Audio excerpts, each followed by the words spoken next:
સાથે બોલવાનું. ચાલો. તો મહારાજ એવું કહે છે કે આ પૃથ્વી ઉપર આપણે આવ્યા તો શું કરવા આવ્યા? ભજન કરવા. તો હવે કેવી માળા કરશો?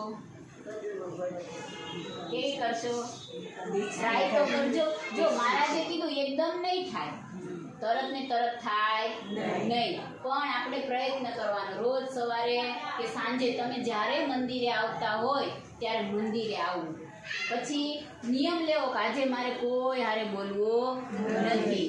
મંદિરમાં આવી મહારાજની સામે બેસવાનું. મહારાજની સામે બેસી માળા આંખે અડાડી અને પછી આપણે ચાલુ કરવાની. કેમ આંખે અડાડવાની? તો મહારાજે કીધું બ્રહ્મા વિષ્ણુ ને મહેશનો વાસ ભગવાને આપ્યો. સૂર્ય ચંદ્ર ઈંડા પિંડા અને સુષ્મણા આ નાડીઓ આપણી અંદર સંચાર કરે છે.